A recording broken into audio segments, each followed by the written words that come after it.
This was a really weird place to do this, and now I'm realizing I already put my blinds up.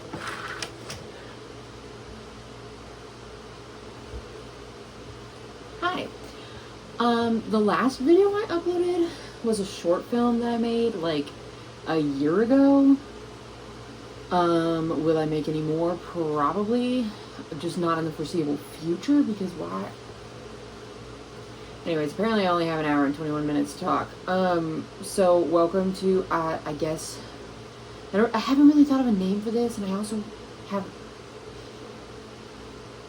blue on my hand. I have blue. I don't know where it came from, but I have blue on my hand. So, life has been a little bit crazy. I have not uploaded again in a while. The last upload was a month ago, I think. It was kind of on a schedule, so I'm not really sure, because I had videos coming out, but now I don't have a video out. So this is a video, but this is a different video, because here's the thing. I recently went to like a conference type thing. I say type thing. It was a conference. It was a convention. A conference, not a convention. Who fucking cares? And it made me realize that while yes, I love what I'm doing, I'm not quite doing what I want to be doing. Right? Because I like doing this. Well, not necessarily this specifically. YouTube is great. Don't get me wrong. I actually hate it. I don't hate making videos. I hate the platform. Moral of the story is, I realized that I need to do something else. That I love what I do, but I'm not quite where I want to be. So I'm planning. I'm kind of testing the water. But I'm trying to expand my current reach, I guess, on social media. Not because I want to be an influencer. Let me make that very clear. I am in no means an influencer. I'm a bad influence. With that being said, I want to be present in the world. Anyways, this video is pretty much just going to be me like going over pictures that I put onto my professional Instagram account.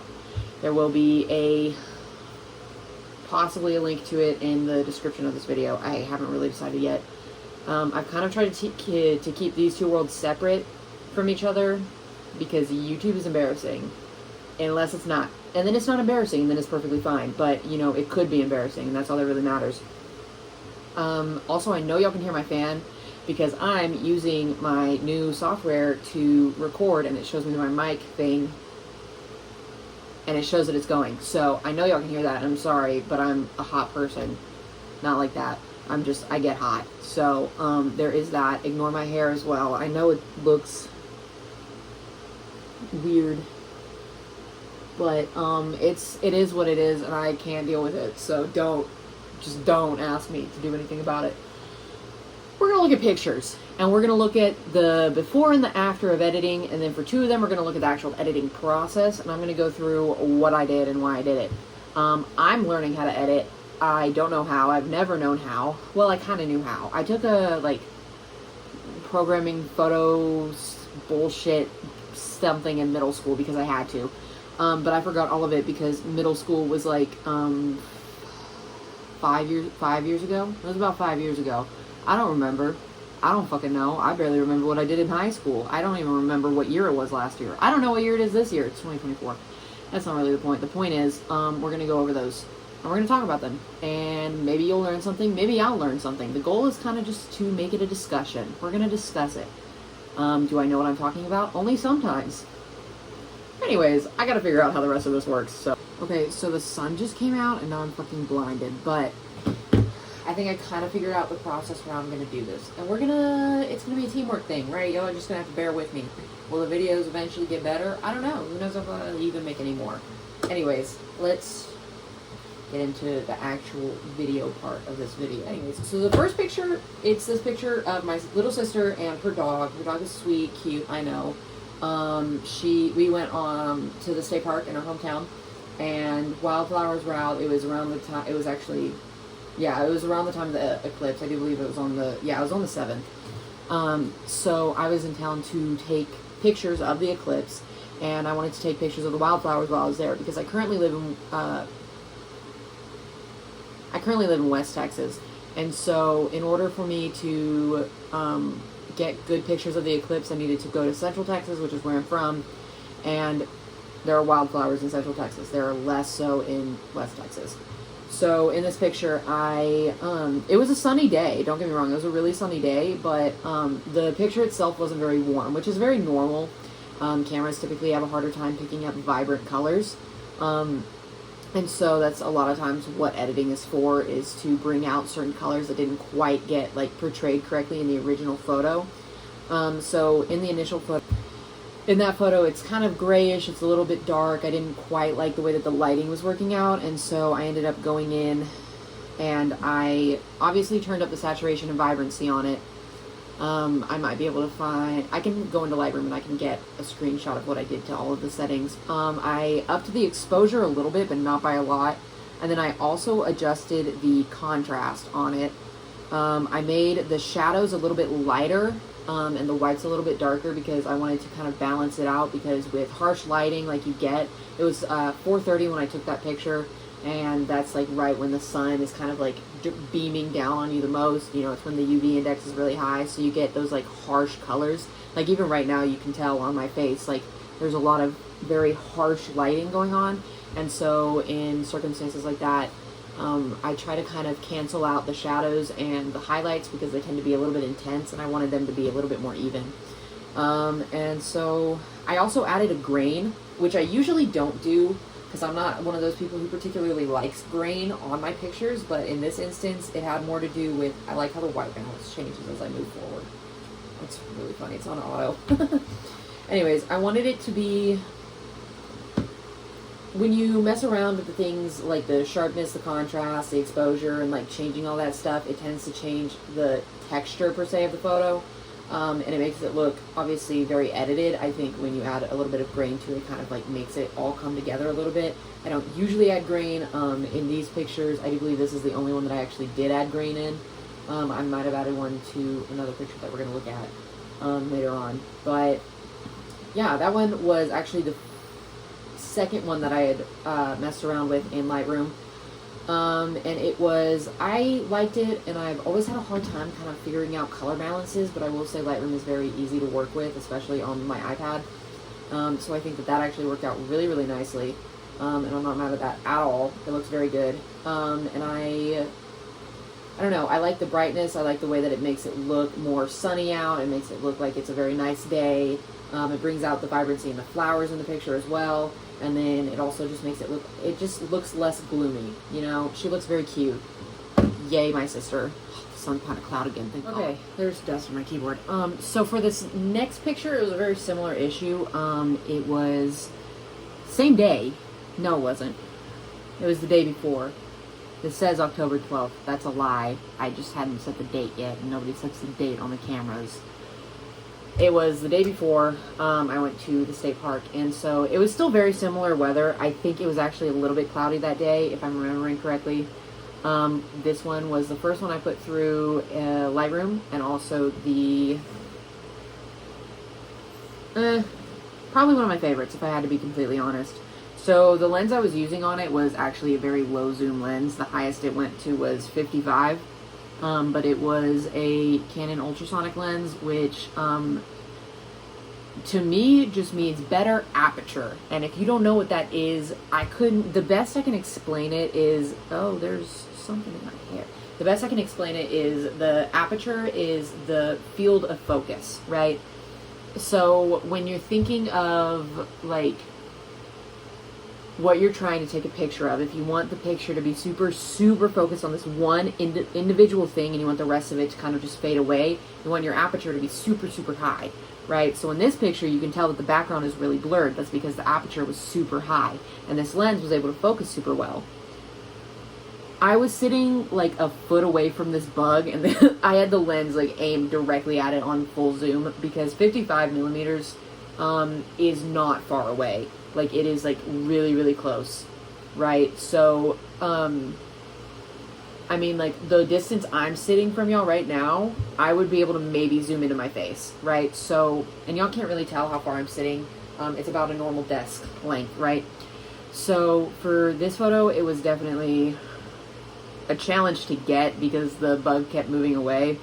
But it was also a challenge to edit, because if there's one thing I've learned over the last like 3 days from me messing around with Lightroom, it's that if you're doing it on, for me on my iPad, you can't really mask out a specific object, meaning if your subject is white, but the background is a darker color than white, which obviously anything's going to be a darker color than white, then when you go to adjust the settings, the subject that's white is going to have a harder time color adjusting correctly. You're going to end up with a super light subject, or you're going to end up with a super dark subject, and neither of those are ideal.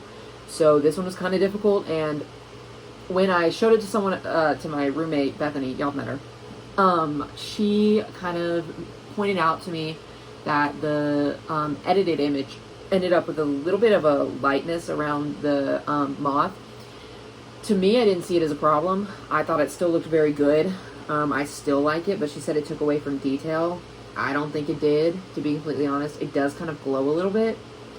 But for this picture, it was a very cool picture, right? And when it's an outdoor image, me personally, I like making my images that are outdoor to look a little bit warmer. It makes it look more natural. And that's kind of what I did for that one. I wanted to raise the saturation, obviously, but more importantly, I wanted the subject to come out more while the background kind of fades away. But I wanted to make sure that the background still looked like it was grass, because that's what it was. And so making sure that the flower that it's on and the moth itself stayed kind of like the center of attention, without the moth becoming like, overexposed or anything like that. That was kind of hard. I messed around with the whites and blacks a lot, adjusting them, because I was kind of like, I don't really know how to get this to look the way that I want it to, but I eventually figured it out. And honestly, I feel like with Lightroom, it's very much so a like trial and error kind of thing. For me personally, I just kind of like mess around with the stuff that I do know, and then I go to the stuff that I don't know. And as I'm learning, I'm realizing that messing around with the colors first, especially on things where the subject is white, that is your best bet. Because if you mess around with the colors first, get the colors where you want them, and then go and mess with the exposure and the contrast, and mess around with the whites and stuff like that, you're going to end up with a much a less blown out image of your subject. It's going to end up becoming cleaner, because if you do the light first and then the color, it kind of starts to make the background seem blown out, and then you get this weird balance. So if your subject's white, my personal experience, my personal opinion is mess with the colors first, get the colors where you want them, and then move on to the lights to adjust the whites. But honestly, this is one of my favorite images that I got. I think Bethany's opinion is stupid. Just kidding, I love you, Bethany. Please don't hate me. I'm sorry. Dust flew up when I did that. Alright, so this is the last one that we're doing for this video, because I was trying to keep it kind of short and sweet. And so we're gonna just do more videos. Gonna limit it to 3, because apparently I have to talk for like 5 minutes for each of these. And we're already at 14 minutes. Oh, ow. So for this next one, it's a cute little caterpillar. We love caterpillars. They're great. They are not easy to take pictures of, particularly in my state, because the thing is, you either have those really nasty black, you either have these really, like, those nasty black venomous ones that you sit your ass on it and you get stung. True story. Or you have those, like, prickly green ones, also pretty sure they're venomous too, not entirely sure. But they're either black and boring, or they're camouflaged. It's a hard thing to work with, right? How do you take a picture of something that is designed to blend in, right? You want your subject to stand out. In this particular type of photography, you want your subject to stand out. That's the whole reason you're taking a picture of it, right? Wildlife is difficult. Wildlife is designed to fit in. It's designed to be camouflaged. So when you have some, like a wild animal or a bug or something like that, they live in this area, and to survive, they camouflage, right? And so when you take a picture of them, they're a little bit harder to get in, I don't want to say get in focus, but your camera will focus on it, your person might not, the person viewing it might not focus on it quite as much. And so getting to the point where you want, my words aren't coming to me right now, Getting to the point where the subject pops but the background doesn't, that's a little bit difficult. This one was a challenge. But like not a challenge in the way that you'd think, right? This one actually probably took me the shortest amount of time to edit. So you don't want to over edit your image. And with this one, that was super important. If you over edit it, then it looks unnatural, right? And so then because you're trying so hard to get the camouflage to be a little bit less camouflage, that you kind of just take away from the actual like natural aspect of it. And so with this picture, literally all I wanted to do was I wanted to warm it up a little bit. I wanted to brighten it a little bit because it was under a tree by like this overhang of rock. It was a cliff. And so there was a lot of shade. And it was also on a log. And so obviously it's going to blend in pretty well. So I was kind of like, I need to figure out how to make this caterpillar stand out without necessarily ruining the image itself. And pretty much all I did for that was I upped the exposure a little bit, upped the contrast a decent amount, and then I messed around with the saturation and vibrancy. I left the highlights and shadows alone for the most part. I think I turned the shadows down a little bit because they were really intense. And I think I turned the highlights down a little bit as well because the sun was super intense at that time. It was 3, almost 4 o'clock, so it was, I mean, it was pretty bright out. And then that's pretty much it. It was a super easy image to Photoshop, to Lightroom, whatever the fuck you want to say. I think it's just more of one of those things where it's like, it's nice to learn on it. Obviously, this particular picture, you can tell pretty well that it wasn't a super camouflaged image, but the original one, the caterpillar stood out a little bit less, and by upping the vibrancy and the saturation of the image, you brought out those greens and oranges in the caterpillar, which then made it stand out a little bit more from the log and the leaves around it. Yeah, that's pretty much it. If y'all enjoyed this video, awesome. There will be a playlist where I will upload more videos like this. If you see me wearing the same shirt in these videos, it's likely because I recorded them on the same day. They will be scheduled. I don't know how many of these I will be uploading because I don't know how many more pictures I'll be taking, but I think I kind of like the idea, not just for y'all to learn from me, but also for me to learn from myself. Me personally, I find it a lot easier for me to learn things when I'm able to explain them.